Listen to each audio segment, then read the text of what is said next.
Hello, future Grandmasters. This is day 40 in the journey to watch as champion. First of all, I want to ask you guys on some feedback on the series. Obviously, want to know if you guys like the daily videos, or perhaps you think I should switch to less videos, but higher quality and more, maybe day in the life stuff. I'm really first of all curious as to watching the video. Let me know in the comments how you think I can improve the series. Should I, only make weekly series, and then during tournaments, I also would be wondering if you guys would want, commentary. Obviously, you've seen, Botez and them, they've had great success in covering their games in person, which is great to see. Um, so I'm considering also having tournaments install a camera so they can have commentary. So let me know your feedback. Obviously, getting amazing support on Instagram, especially. So you should check out the shorter stuff if you can't follow on YouTube. Anyway, so let's get into today's video. So obviously, in this channel I've shown some of my games. From the tournament of peace in Zagreb, I won the same tournament that Fischer won 50 years prior. I'm gonna have a watermelon. Um, winning this tournament with a score of 8 out of 9, with a 3 point advantage, completely dominating the field. This was quite meaningful and symbolic for me, considering that this tournament is really famous because Fischer won it. We're going to be analyzing one of my games against Robert Zelcic in the fourth round. This was a really critical game, keeping momentum. I played e4, he played c6. This is the Carol Khan opening. I guess he studies, Zelcic. I think he's about quite old, so he probably is definitely a Gotham chess viewer and is using his lines. He plays c5. Obviously, there's bishop f5. Developing the bishop c5 is sort of a very direct approach, challenging the center. I play on f3. Mm, I'm not immediately taking this pawn. If you take this pawn immediately, play e6. So sort of one of the points of knight c3 is after knight c6, now you play d takes c5. And now you've included the move knight f3 and knight c6, which is actually an advantage um, for white because you're able to sort of defend the c pawn. Right? When you take this pawn, the point is to hold on to it. For as long as you can e6, I go bishop to e3, defending the pawn. Now I had a couple games before this, so maybe my opponent paired it. He played knight h6, and here I actually completely forgot like what I was supposed to do. I'm pretty sure that I'm just supposed to take, yeah, bishop b5, but I actually completely forgot everything. And without preparation, it's not that great. Anyways, I decided to go bishop c3, no, pawn to c3, knight f5, bishop to d4. Again, I think sort of a bit of a mistake. I think you're supposed to go queen to d2. I had actually prepared this with white a couple times, but I had sort of mixed it up in the opening. Uh, After bishop d4, my opponent played bishop d7.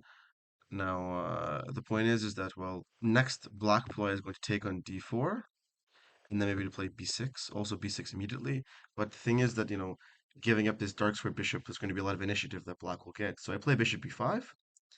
The point being that for knight takes d4, I'll take, takes, and now I've sort of taken the bishop pair, and slowly, but surely, I'll consolidate my extra pawn.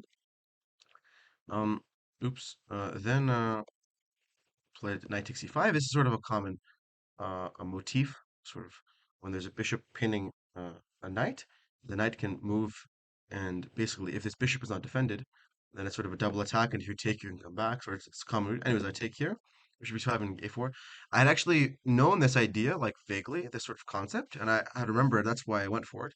A lot of times in chess, you sort of remember some little details from a preparation, and you try to sort of implement it, and it can it can go wrong. So I went a5. Here, I wasn't really sure. I was objectively I should probably just castle, and I was worried maybe rook c8, like b4, a5, and I wasn't sure how to evaluate this. Or b6. No, not b6. I really wasn't sure, and I wanted to play a5 to get b4 to sort of cement my pawn structure.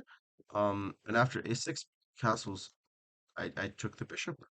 And I before now I felt like we have obviously this pawn chain, and he has the center, but I wanted to consolidate my pieces, castles.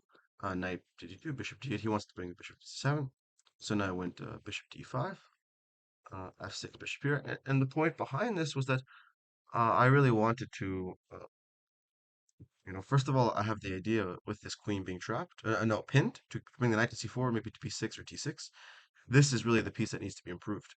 And here my opponent had to find e5. Uh, Cutting off this bishop, I would play perhaps knight c4, queen e6, knight e3. I don't maybe not knight e3, maybe knight b6. I don't know. I should have a few options. Like this position, I really quite liked having these like very far advanced pawns, maybe queen b3 or d1, but probably this bishop is quite a big issue, being sort of stuck behind this pawn chain. Anyways, my opponent took here. Maybe he was worried about something like queen g4. Um, anyways, he took, and now bishop c7. I get knight c4. And now I get the knight to b6, and the knight to b6 is going to be such a big problem that if you take and I take, and then I've got this pawns, this really quite funny pawn structure, which is very far advanced, and this b pawn is sort of the only thing holding the position together. Rook d8, rook e1. Again, he's sort of ignoring my knight, but my knight really is good at restricting his pieces. He goes h6 again. He was sort of unclear what to do. Maybe he didn't want to go g6 again. Sort of my plan is very clear. I want to go queen d3, rook d1, slowly improve my pieces, and you know, uh, uh, the bones restrictor style. So here e5, I would go here. I could go here, attacking the pawn, after which we take. But I thought that my rook would be better on a1, perhaps to go to a5 or to prevent black from playing a5. So I decided to put the rook e to d1. I thought that the e file being closed, it was better to go there. He takes rook d7. I go queen f5. Again, I'm taking advantage of sort of lights or weaknesses that have been created by um, the provocation in his pawn structure. He goes rook e8 to go rook d2. He goes rook back to d8 to go f4. He goes e4, now go rook d4. Now I've really sort of blockaded the pawns, and I'm ready to sort of double up and take advantage of the potential pin. He goes king f7. I give a check, and now I go g4. It's really important, when you have multiple weaknesses and that you play all over the board, right? So there's obviously maybe b5, c6, not like now, but the point is obviously these pawns so far advanced, you know, are very powerful, but also this king is potentially weak. So going g4, g5 to open up the king in combination with rook d1, c4 to sort of target this pawn is also quite important. Queen e6, I went rook d1, keeping the pressure, plays e3, I go queen f5, offering the queen trade. Obviously, you cannot trade queens because eventually I'm just going to bring the king up. I'm going to neutralize this pawn, and I'm going to win this pawn because you can go here, and then once the pawns start rolling, it's going to be, it's going to be game over. So the queen is forced to go back to e7. I go rook to e1, again putting pressure on the e pawn. He goes a5, trying to sort of, weaken my structure. I go g5, keeping the attack. He goes here, and now I take, and this is actually quite an important variation after he takes.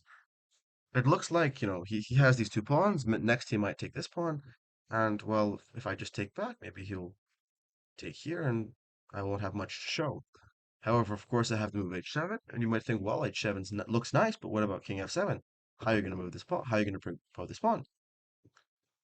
And, well, the important thing is queen h5, check g6. And here, white has only one move to win. And I had seen this in advance, and it was quite a funny concept.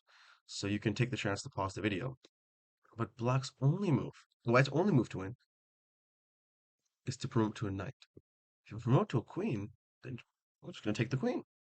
But if you promote with a knight, it's with a check. And if you takes, now you've won a full rook. And if the king moves, you take back with a knight. The knight comes back, you can't take the rook because this comes in with a big fork. And now up a knight, and I've got a massive attack. I give it, knight comes in, I give a check. I take the pawn, give a check. The king goes over, and this is the final win, knight h6. Still relying on tactics, you can't take here because I give a check, check here, queen g5 check. Once the king moves, I take the queen, and I win. And, I'm threatening also all sorts of sort of checkmates. Let's say you were to queen. Now I give a check, check, check. And it's funny that this black needs the c5 square to run away. So this was quite a nice game from the Tournament of Peace. Obviously, um, this journey is quite important. I'm sorry, in my journey, this is a very important game that I'm going to look back on. And I've really enjoyed my time in Reykjavik. Um, it's been inspirational to see Fisher's legacy here and to see the impact. And I assure you guys, every single person in Iceland knows who, the legend Bobby Fischer is. Also, people seem to know me. I got recognized quite a bit. And play, um, regardless, thank you guys for watching this video. Hope you guys enjoyed the journey. Make sure to leave the comments on the feedback. I might, go to uploads of journeys of every 3 or 4 days or a week just so I can put out higher quality content. Um, but still every single day content on Instagram because that's been doing really well. So please leave your comments and and let me know how I can improve the series and what you guys would like to see because I'm doing this, so you guys can enjoy the journey and to inspire all of you as well. So thank you guys. Like, comment, and subscribe, and I'll see you in the next video.